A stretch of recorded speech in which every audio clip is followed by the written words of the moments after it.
Good morning po, my dear brothers and sisters in Christ. Third Sunday of Easter, let us include in our Holy Mass the following intentions. For the Thanksgiving of Elmer and Anita Cura and family, Lito and Lori Zapanta,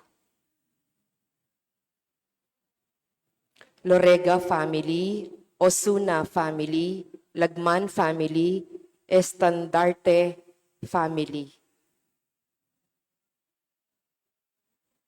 For the birthday Thanksgiving of Dina de Borja, 81st birthday, Artemio Bobot Co, May Gutierrez, May Gamboa.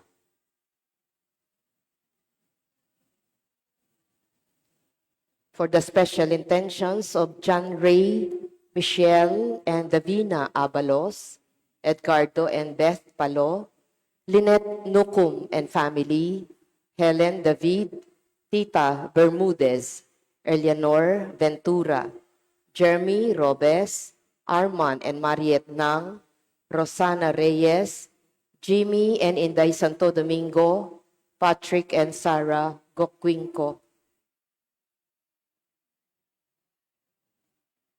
For the good health, speedy recovery, and healing of Marlene Ponce Santos, Edric David, J.P. Rivera, Amor Velasquez, Raquel Yumaco, Emil Maniago, Nicanor Cruz, Atoy Bustos, Maylin Magtoto Anunciacion, Virgilio de los Santos, Reunico Salvador, Leo Ferrazon, Maria Regina Dizon, Rosalita B. Torres, Edel Umlas, Gloria Panlilio, Ernesto Dizon, Pat Ahos, and those whom we pray for healing.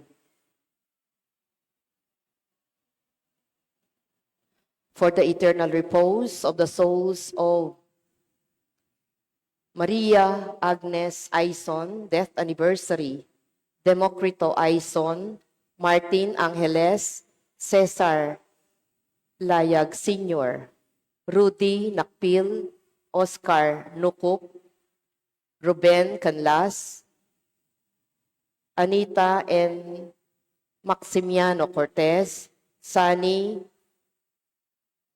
and Mona Gonzalez, Jefferson and Jelly Joy Gonzalez, Menardo Miranda, Arnel Holita, Juanta,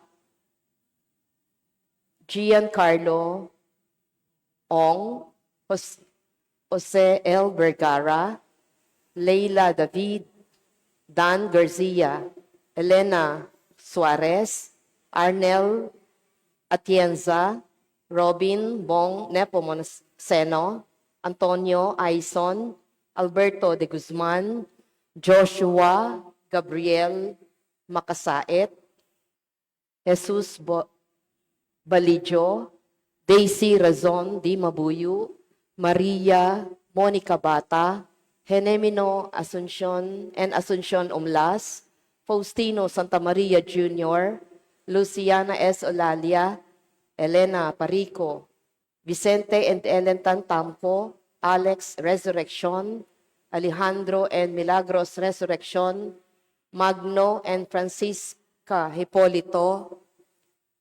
Gregorio Cleite, Agnes Domingo, Aniseta R.M., Mateo R.M. Sr., Bartolome Gonzalez Sr., John Ortega, Eleno and Rita Capulong, Vener Mabaga, 40 days, Raul Mabaga, Ener, Estelita, Crispino Mabaga, Catalina Villarin, April R. Tenco, Remedios Villarin, Pantaleon Villarin, Carlito Laher. And those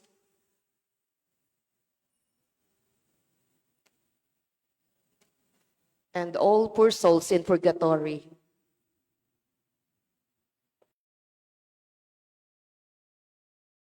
Let us all rise and glorify the Lord by singing our entrance hymn.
In the name of the Father, and of the Son, and of the Holy Spirit. Amen.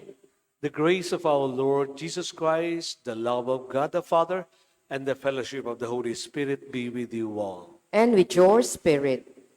Dear brethren, we first acknowledge that we are all sinners, and we ask for God's forgiveness to celebrate this Mass more worthily. We bow our heads in silence.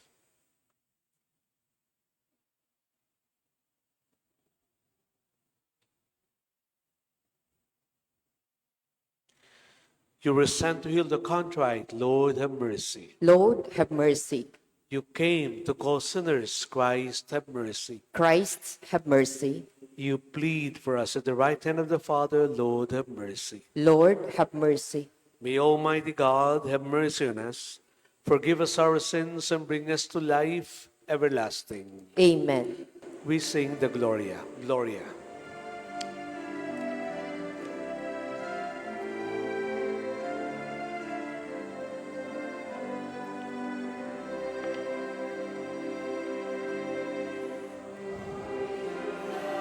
The highest, and peace to God's people on earth. Glory to God in the highest, and peace to God's people on earth. Lord, our heavenly King, Almighty God and Father, we worship you, we give you thanks.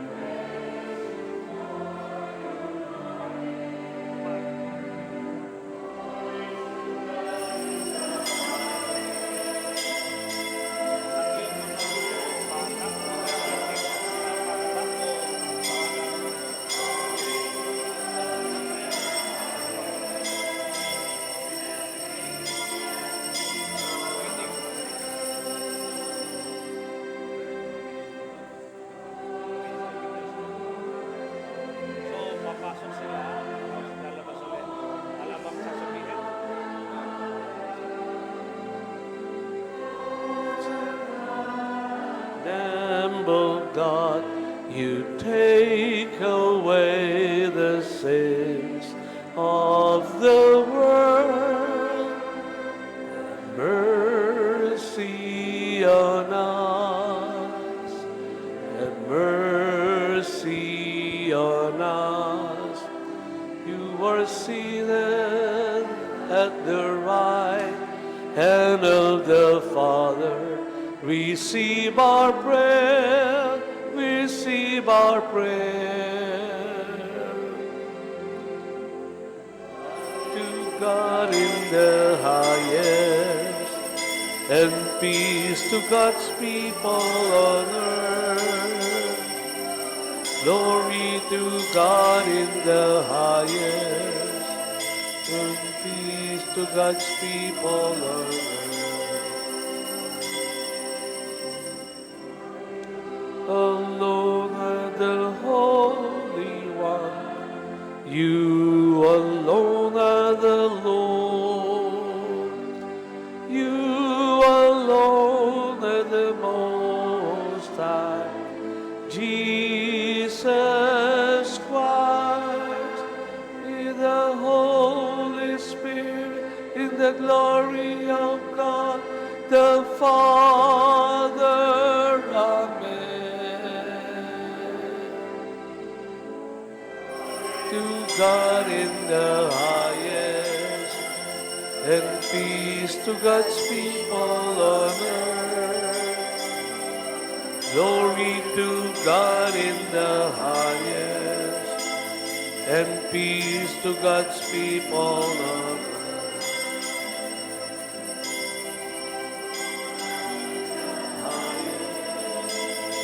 And peace to God's people on earth.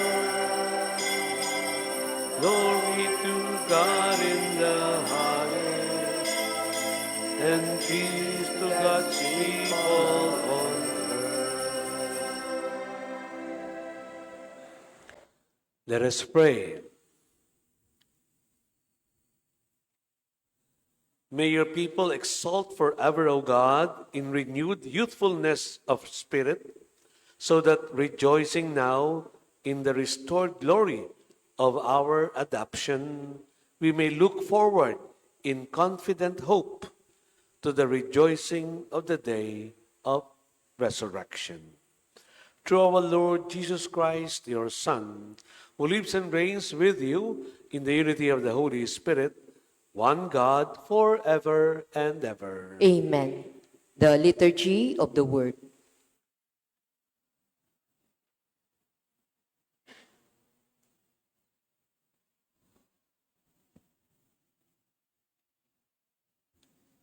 A reading from the Acts of the Apostles. When the captain and the court officers had brought the apostles in and made them stand before the Sanhedrin, the highest priest questions them, "We gave you strict orders, did we not, to stop teaching in that name? Yet you have filled Jerusalem with your teaching and want to bring this man's blood upon us." But Peter and the apostles said in reply, "We must obey God rather than men. The God of our ancestor raised Jesus, though you had him killed by hanging him on a tree. God exalted him at his right hand as leader and savior to grant Israel repentance and forgiveness of sin. We are witnesses of these things, as is the Holy Spirit, whom God has given to those who obey him."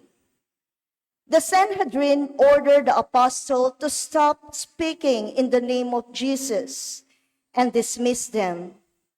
So they left the presence of Sanhedrin, rejoicing that they have been found worthy to suffer dishonor for the sake of the name.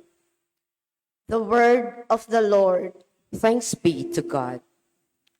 Let our response be, "I will praise you, Lord, for you have rescued me." I will praise you, Lord, for you have rescued me. I will extol you, O Lord, for you drew me clear and did not let my enemies rejoice over me. O Lord, you brought me up from the netherwood. You preserved me from among those going down into the pit. I Response. will praise you, Lord, for you have rescued me. Sing praise to the Lord, you his faithful ones, and give thanks to his holy name. For his anger lasts but a moment, a lifetime. His goodwill at nightfall, weeping enters in, but the dawn rejoicing. I will praise you, Lord, for you have rescued me. Oh, hear me, O Lord, have pity. O Lord, be my helper. You change my mourning into dancing. O Lord, my God, forever will I give you thanks. I will praise you, Lord, for you have rescued me.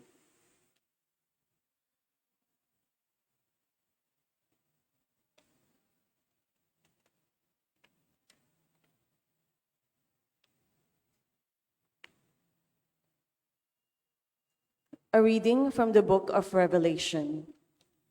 I, John, looked and heard the voices of many angels who surrounded the throne and the living creatures and the elders. They were countless in number, and they cried out loud in a loud voice, "Worthy is the Lamb that was slain to receive power and riches, wisdom and strength, honor and glory and blessing." Then I heard every creature in heaven and on earth and under the earth and in the sea, everything in the universe cry out, "To the one who sits on the throne and to the Lamb be blessing and honor, glory and might forever and ever." The four living creatures answered, "Amen," and the elders fell down and worshipped. The word of the Lord. Thanks be to God. Let us honor the Holy Gospel.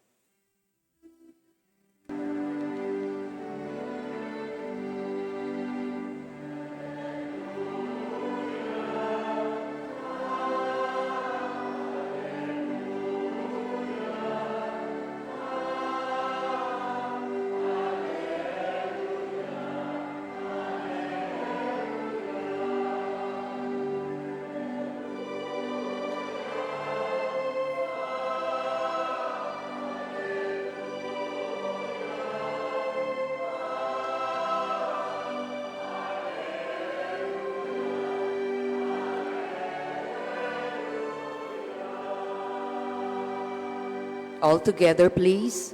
Christ is risen, creator of all. He has shown pity on all people.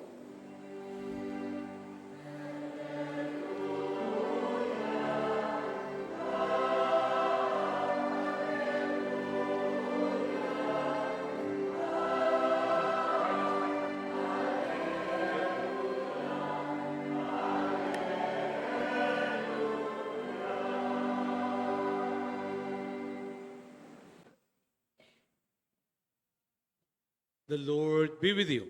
And with your spirit. The proclamation of the Holy Gospel according to St. John. Glory to you, O Lord.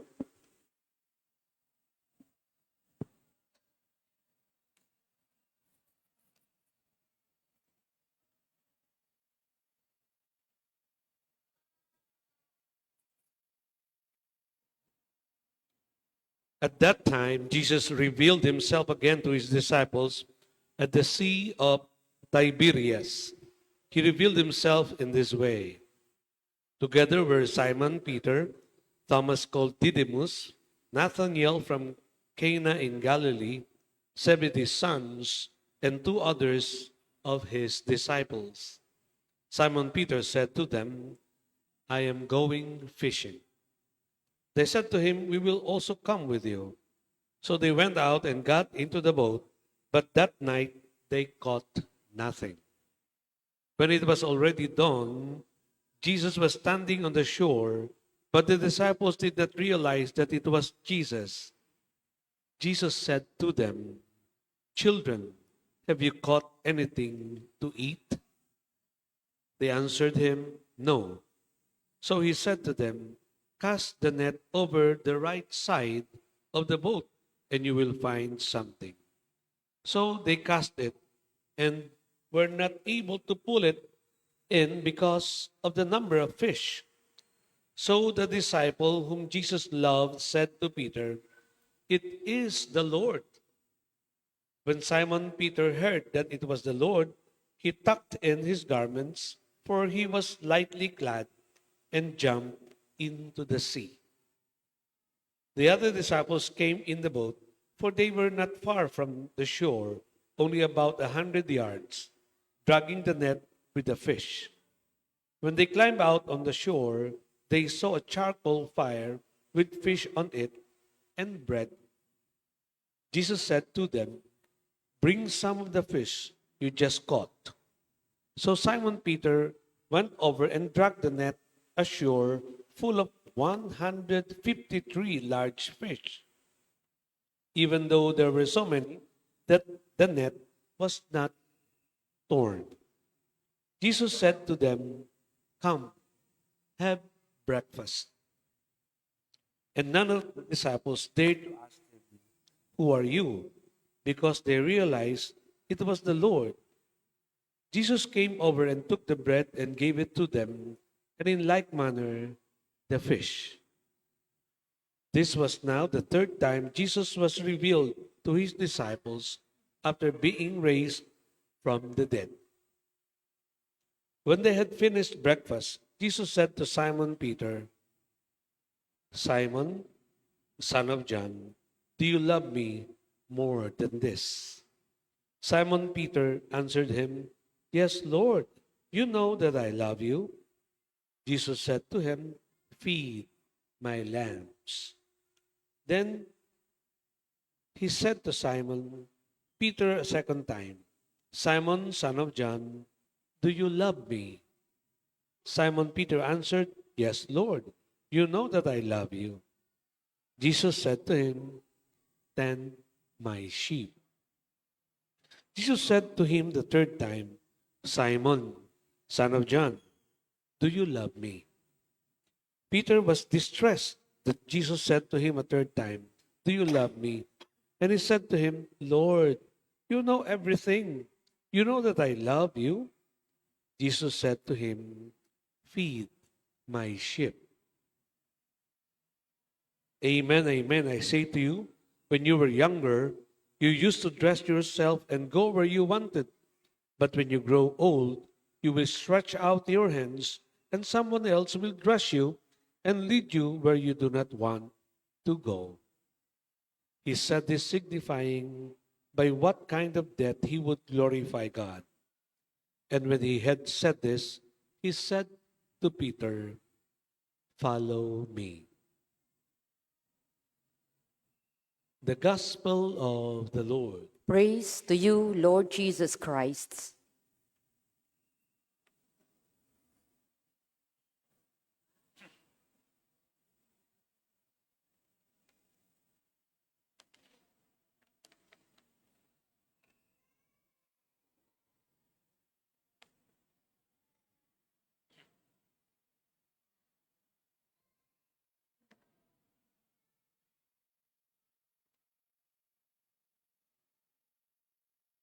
Good morning po sa inyong lahat.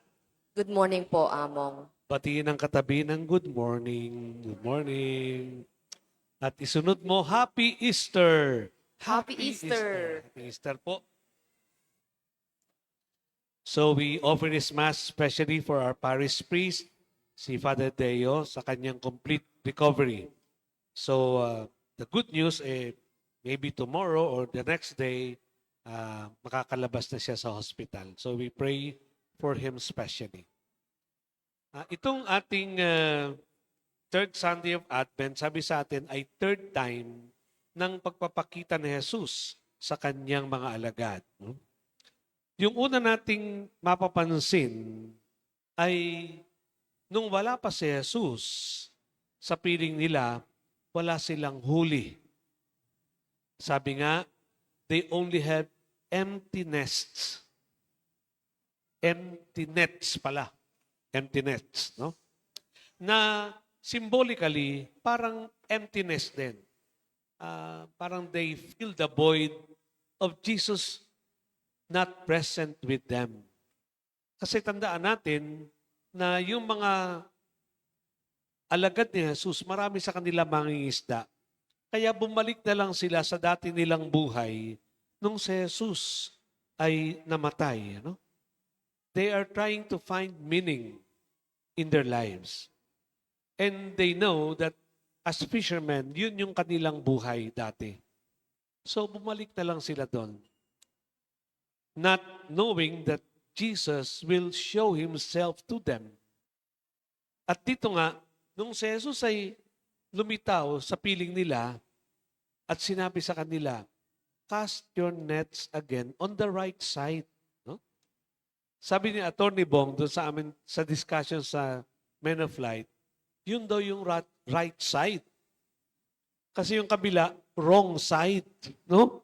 So walang huli pagka wrong side. Pagka yung sinisika mo sa buhay mo mali, wala kang mahuhuli doon. Pero doon sa tamang pamamaraan ng pamumuhay, makahuhuli ka. At marami kang mahuhuli doon. No? And the gospel told us even the number, no? 153. Biruin nyo? Huwag niyong tatayaan yung 15-3, ano? Hindi tatama yon, no? So, ito po yung the abundance that resulted, no? From the disciples obeying God's word, no? Nung una, wala silang huli. Tapos sa pangalawa, lahat ng uri ng isda nung panahon na yon, nahuri nila. 153 species of big fish they caught. No? Abundance. Ibig sabihin, lahat nahuli. No? Kalaban nung walang huli. Dahil sinunod nila ang utos ng Diyos. Yun yung unang mensahe sa atin. No? If we follow God's word, no? Sinabi yun sa unang pagbasa, no? Sinusunod namin ang Diyos, hindi ang tao. If we follow God's word, we will live in abundance. No? Pangalawa, nung dumaong na sila doon sa dalampasigan, meron ng lutong almusal, no? At sinabi ni Jesus sa mga alagad, magdala kayo ng huli ninyo. So meron na dong bread, meron na ring fish, anong tawag natin doon? Inihaw na isda para sa kanilang almusal. No? Pero kahit na meron na nun, sinabi ni Jesus, magdala kayo ng huli ninyo. Yun yung pangalawang paanyaya ng third Sunday of Easter. No? The Lord also wants us to bring to Him the blessings or part of the blessings that He has given us. Ang tawag doon, tithing, di ba? Ibinabalik mo sa Diyos, yung ika nga ay parte niya sa mga biyayang ibinigay niya sa iyo. Sabi ko nga, dun sa gobyerno, nagmisa po kasi ako sa TPWH, sabi ko sa kanila, di ba meron kayong 10% SOP? Di ba? SOP, Standard Operating Procedure, na sa pondo, mayroon yung contractor. Yung engineer. No? Meron siyang 10%. No? Ganon din yun. No? Dapat, bilang Kristiyano, SOP sa'yo na yung 10% ng Diyos, ibigay mo. No? Magdala ka ng nahuli mo sa Kanya. Bahaginan mo siya na mga biyayang ibinibigay niya sa'yo. No? Yun. Magdala kayo ng inyong huli. Hindi lahat, ha? pero magdala kayo. Kahit na meron na dito. Yan. Yun yung pangalawa. Pangatlo, ay yung pangalawang bahagi ng Ebanghelyo, yung question and answer portion, no? Ni Jesus at ni Peter, no? Hindi ko po makakalimutan ang Ebanghelyo ito kasi po ito yung Ebanghelyo nung ordinahan akong pari, 1985. At hindi ko rin malilimutan yung homilies ko noong 1985. Sino yon? Noon po siya ay si Father Chito Tagle, no? Kasi po magkakasama kami 4th year si Tagle, 3rd year si Bishop Ambo, ako po ay 2nd year o 1st year, no? At hindi ko malilimutan yung sinabi niya tungkol sa ebanghelyong ito. Sabi niya, alam mo Edwin, hindi ka lang magiging pari, magiging pastol ka pa. No? Kasi yun yung sinabi ni Jesus. Pagkatapos niyang siguruhin kay Pedro, na mahal mo ba ako? O kung mahal mo ako, feed my sheep. At yung binigyan niyang diin, tandaan mo Edwin, hindi mo your sheep. It's my sheep. Tupa ko yan, hindi sa'yo. So siguruhin mo na mahal mo ako. Kasi kung hindi mo ako mahal, baka kung ano gawin mo sa tupa ko. Tupa ko yan, hindi sa'yo yan. No? Yun po yun. Kaya 3 times, nais makasigurado ni Jesus na mahal siya ni Pedro para ipagkatiwala sa kanya. Yung kanyang tawan, kanya yun, hindi kay Pedro. No? So yun po yung binigyang diin niya. Tapos, nung nag-research po ako, ito palang tanungan nila, magkaiba ng salita sa Griego. Yung palang dalawang unang tanong ni Jesus, kay Pedro ito, no? Agapasme. Ang sagot ni Pedro, philose. Anong ibig sabihin nito? Alam niyo po, sa Griego, 3 yung love. Ros, philia, agape. Ang tinatanong ni Jesus at iniaangat ni Jesus yung pag-ibig ni Pedro, iniibig mo ba ako? Sa unang 2 tanong. Ang sagot ni Pedro, mahal kita Lord. Alam mo yan? At tayo mga Pilipino, magkaiba po yung iniibig sa minamahal. Iniibig mo yung asawa mo? Hindi mo iniibig yung magulang mo? Di ba? Mahal mo yung magulang mo. Magkaiba yung pag-ibig at pagmamahal. Yung pagmamahal, pwede mo nga sabihin, mahal ko yung aso ko. Pero hindi mo iniibig yung aso mo. Di ba? Mahal ko yung kotse ko. Hindi mo iniibig yung kotse mo. Yung pag-ibig, pinakamalalim, pinakamataas na antas. No? Kung titingnan pa natin sa layman, yung 3 pag-ibig ng mga Griego, yung eros, erotic love yun eh. We share that with the animals. Yung philia, yung po yung human love, yung give and take. At yung agape, yung po yung Christian love. Yung Christian love, hindi naghihintay ng kapalit. Nagmamahal lang. Tuloy-tuloy. Walang iniintay na balik. Yun yung itinatanong ni Jesus kay Pedro. Do you love me more than this? Huh? Agapasme. Pero ang sagot ni Pedro, philose. Mahal kita, Lord. Ngayon, doon sa pangatlo, ibinaba ni Jesus yung tanong niya.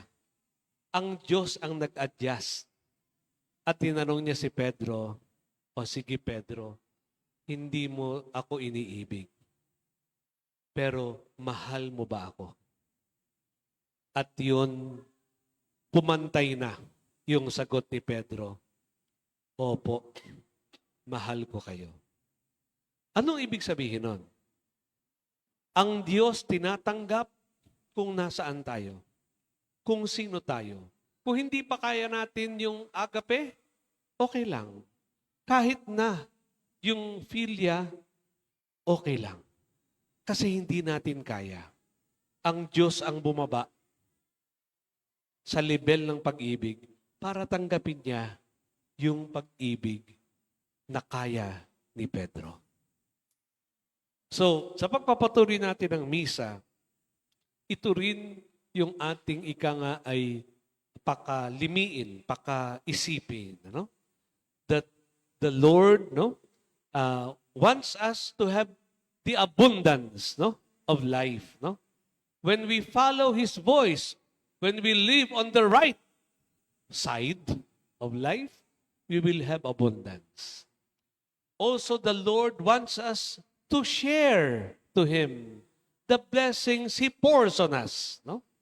Hindi ulit binigay sa iyong lahat, hindi ka na magbabalik. Magbalik ka sana ng mga biyayang tinatanggap mo. At panghuli, ang kawan, ipinagkakatiwala sa simbahan. At ang kawan ay kay Jesus, hindi sa simbahan. Hindi sa pari. Hindi sa mga lingkod simbahan. It is my ship, not your ship. At panghuli, the Lord meets us where we are. If we cannot go the agape side, tatanggapin ng Diyos. Hindi lamang yung pag-ibig, kundi pati yung kaya nating pagmamahal. Amen. Tumayo tayo and we profess our faith. I believe I in believe in God, God, the Father Almighty, Almighty, creator of heaven and earth, and in Jesus Christ, His only Son, our Lord, who was conceived by the Holy Spirit, born of the Virgin Mary, suffered under Pontius Pilate, was crucified, died, and was buried. He descended into hell. On the third day, He rose again from the dead. He ascended into heaven and is seated at the right hand of the Father Almighty. He will come again to judge the living and the dead. I believe in the Holy Spirit, the Holy Catholic Church, the communion of saints, the forgiveness of sins, the resurrection of the body, and life everlasting. Amen. For every petition, we shall respond, Lord, keep us in your love. Please repeat. Lord, keep us in your love.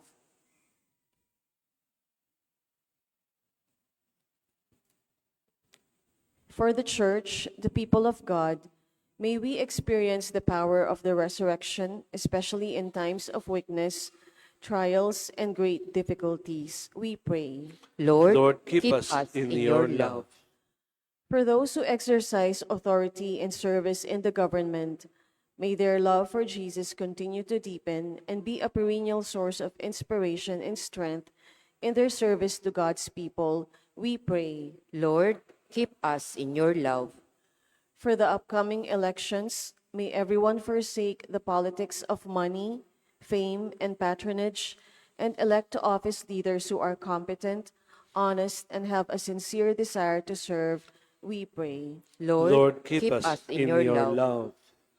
For those who are burdened by sickness or the sudden death of their loved ones, may the Lord give them protection, comfort, and strength to bear all things. We pray. Lord, keep us in your love.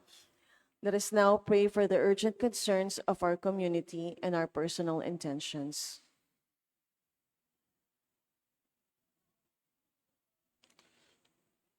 For the intentions that we have expressed and the intentions that remain in our hearts, we lift this up to you, Father, through Christ our Lord. Amen. The Liturgy of the Eucharist.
Pray, brethren, that this, your sacrifice and mine, may be acceptable to God, the Almighty Father. May the Lord accept the sacrifice at your hands for the praise and glory of his name, for our good and the good of all his holy church. Receive, O Lord, we pray, these offerings of your exultant church, and as you have given her cause for such great gladness, grant also that the gifts we bring may bear fruit in perpetual happiness. Through Christ our Lord. Amen.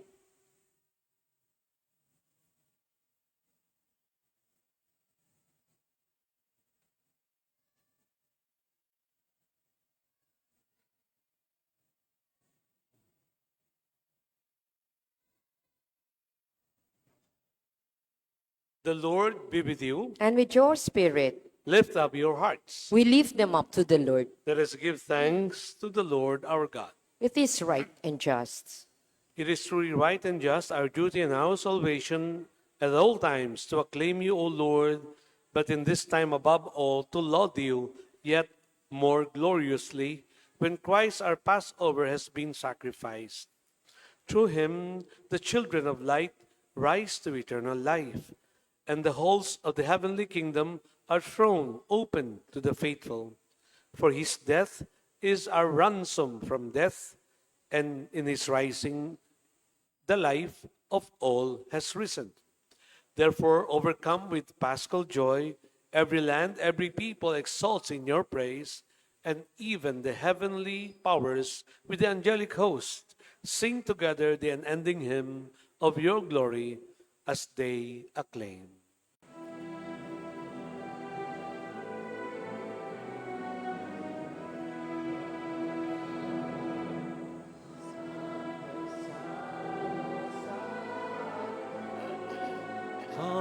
Panginoong Diyos ng makapangyarihan, napupuno ang langit at lupa, kadahiyan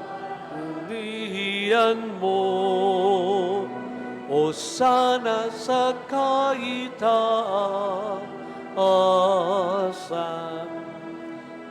Pinagpala ang naparirito sa ngalan ng Panginoon, o sana kaitaasan.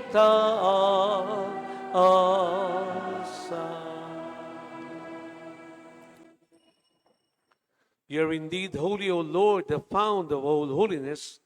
Make holy, therefore, these gifts, we pray, by sending down your Spirit upon them like the dewfall, so that they may become for us the body and blood of our Lord Jesus Christ. At the time he was betrayed and entered willingly into his passion, he took bread and giving thanks, he broke it, he gave it to his disciples, saying, "Take this, all of you, and eat of it. For this is my body which will be given up for you."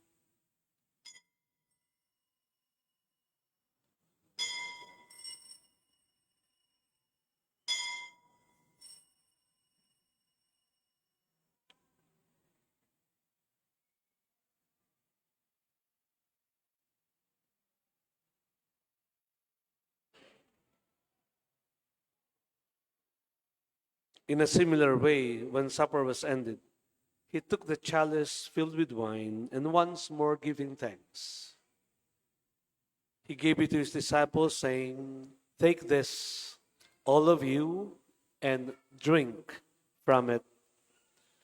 For this is the chalice of my blood, the blood of the new and eternal covenant, which will be poured out for you and for all for the forgiveness of sins. Do this in memory of me."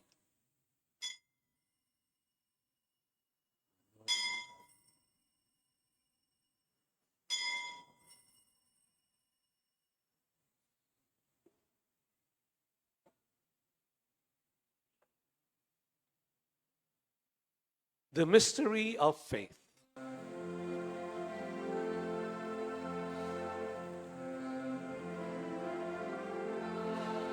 si Kristo'y nabuo sa wakas ng panahon. Namatay si Kristo'y nabuo, si Kristo'y babalik sa wakas ng panahon. Therefore, as we celebrate the memorial of his death and resurrection, we offer you, Lord, the bread of life and the chalice of salvation, giving thanks that you have held us worthy to be in your presence and minister to you. Humbly we pray that partaking of the body and blood of Christ, we may be gathered into one by the Holy Spirit. Remember, Lord, your church gathered here before you, and your church is spread throughout the world. Bring her to the fullness of charity, together with Florentino, our Archbishop, and all the clergy. Remember your servant, Pope Francis, whom you have called from this world to yourself. Grant that he who was united with your Son in a death like his may also be one with him in his resurrection. Remember our brothers and sisters who have fallen asleep in the hope of the resurrection, and all who have died in your mercy. Welcome them into the light of your face. Have mercy on us all, we pray, that with the Blessed Virgin Mary, Mother of God, with Saint Joseph, her spouse, with the blessed apostles and all the saints who have pleased you throughout the ages, we may merit to be co-heirs to eternal life and may praise and glorify you through your Son, Jesus Christ. Through him, with him, and in the unity of the Holy Spirit, all glory and honor is yours, Almighty Father, forever and ever.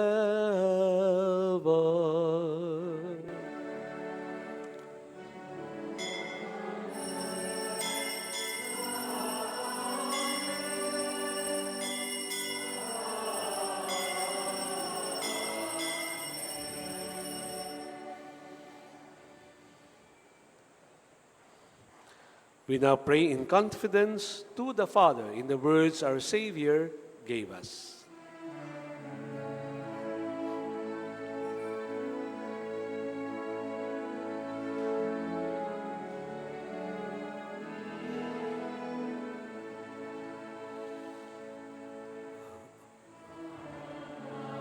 Insuma sa langit, sambahin ang ngalan mo,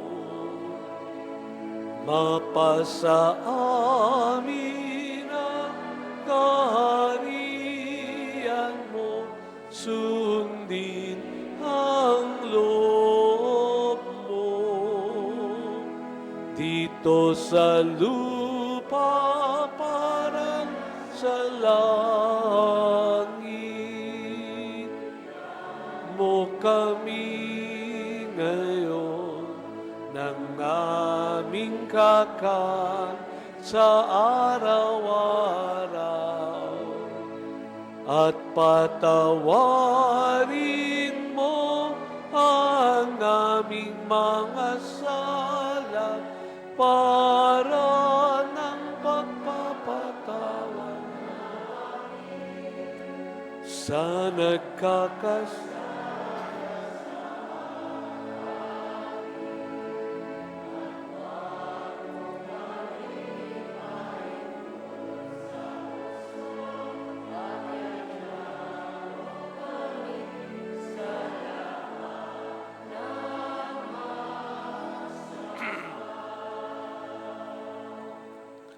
Deliver us, Lord, we pray, from every evil. Graciously grant peace in our days, that by the help of your mercy, we may be always free from sin and safe from all distress, as we await the blessed hope and the coming of our Savior, Jesus Christ. For the kingdom, the power, and the glory are yours, now and forever. Lord Jesus Christ, who said to your apostles, "Peace I leave you, my peace I give to you." Look not on our sins, but on the faith of your church. Graciously grant her peace and unity in accordance with your will, who live and reign forever and ever. Amen. The peace of the Lord be with you always. And with your spirit, Let us now offer each other the sign of Christ's peace. Peace po sa inyo, peace sa inyong lahat.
This is Jesus, the Lamb of God, who takes away the sins of the world. Happy are we who are invited to partake of this sacred meal. Lord, I I'm am not not worthy worthy that you should enter under my roof, but only say the word, and my soul shall be healed. May the body and blood of Christ bring us to life everlasting. Amen.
Please stand.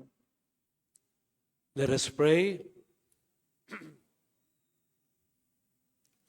Look with kindness upon your people, O Lord, and grant, we pray, that those who were pleased to renew by eternal mysteries may attain in their flesh the incorruptible glory of the resurrection through Christ our Lord. Amen. The Lord be with you. And with your spirit, And may the blessings of Almighty God, the Father, the Son, and the Holy Spirit descend upon you and remain with you forever. amen. Our Mass has been offered. Let us now go with the peace of Christ. Among, bayo po yung last song tamo po. We would like to thank you, Among.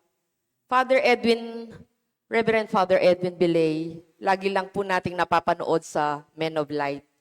Pero ngayon, nasa harapan po natin siya at nagmimisa para sa atin. Among, maraming salamat po sa oras at panahon na ipinagkaloob po ninyo sa amin at sa napakaganda at napakamabuluhang homilya, tunay na nagbigay ng inspirasyon at pag-asa sa amin. Pagpalain po kayo. Muli po, maraming salamat po. Palakpakan po natin siya.